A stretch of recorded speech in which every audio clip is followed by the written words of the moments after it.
All right, so here we are. We're starting with Team Fuzakeru on the left. So that's the Heavy Arms and V2 team. Yeah. And on the right, oh, it's going to be Infinite Justice and Destiny. That's right. They Justice. bodied me in the first round. And this is Team Aitakatta. Aitakatta. They based it on what Susanoo says when he sees a Gundam every time. He goes, I see. I wanted to meet you, Gundam, so I could try and beat you. And so which view would you like to see? Would you like to see the Heavy Arms view? Or I would you want like to see the Heavy Arms. The Infinite Justice? Okay, let's go take a look at the Heavy Arms, because he will have a very good view of the Absolutely. of the field. See, I've spoken with this Heavy Arms player before. He's very knowledgeable about this game, and he just plays such a solid game. Oh yeah, he was the champion in the last NCI. Right.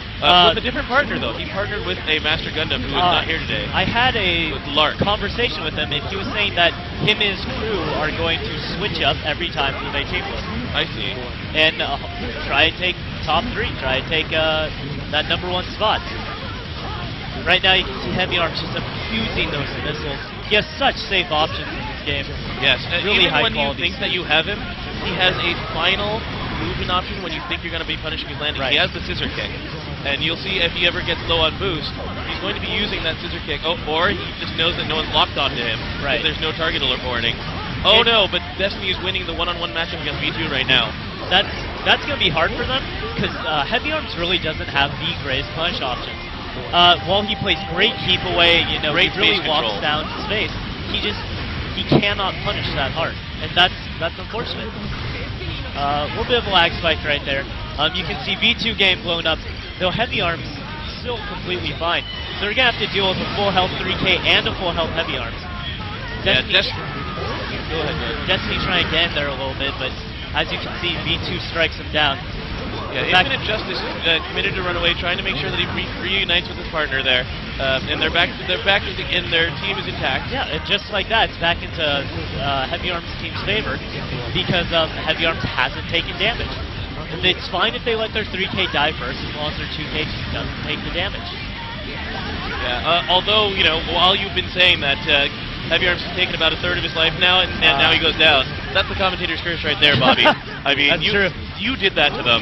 Well, I am good friends with the Infinite Justice and Destiny. Oh, and the IJ is actually doing a very good job of staying alive right now. He's chasing down V2, and oh man, and they take out Destiny. So, it was basically coming down to it was essentially a Benny Hill moment where Destiny was trying to run away from V2, who was also running away from Infinite Justice. yeah. Who was who's being suppressed by Heavy Arms. There was this conga line of fire, and what happened is V2 managed to catch Conga line of fire. I like that. It's what it was. I like that. It was actually a little bit more like an L brace, because Heavy Arms had a right angle. Let's switch over to Infinite Justice. Yeah. Since we saw the Heavy Arms play a very solid game, so now I want to see what the Infinite Justice and what the Destiny does to deal with it. Yeah, the problem was when the Infinite Justice was low on health, he actually did poorly as a support, and so he left his Destiny on an island. Right. And while that is a pretty good idea, it meant that they took more damage than he would have saved by dying. V2 really getting cornered right here.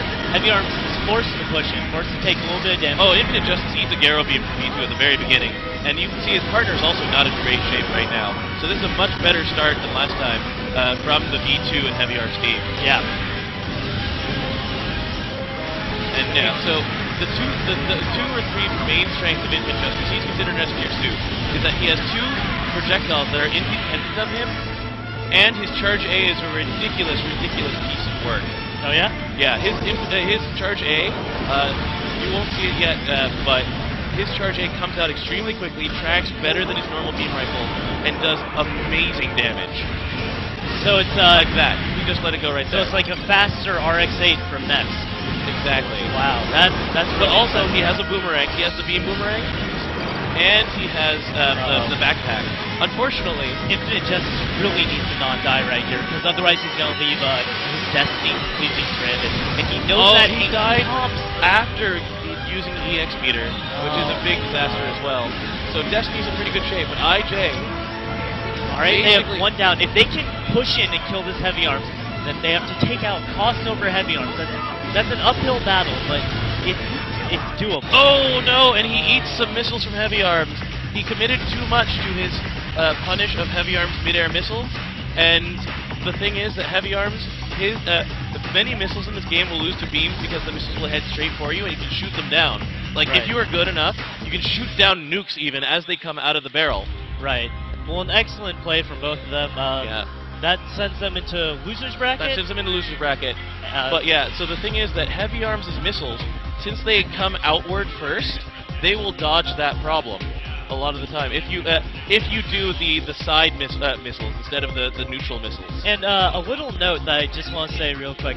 At the start of the match, when you saw the boomerang being thrown by Infinite Justice and Destiny walking up and shielding in front of it, now, people that play this at a competitive level know, but for people who are just trying to get into that game, that builds a little bit of EX meter, about 40th of an EX meter. Which is about 5% of being able to activate, which is the most important part. Right. And so if you have the ability to hit your partner at the start of a match and have them block it, then that can be very beneficial. Exactly. All right, we're going to move into the next match right now, and we're going to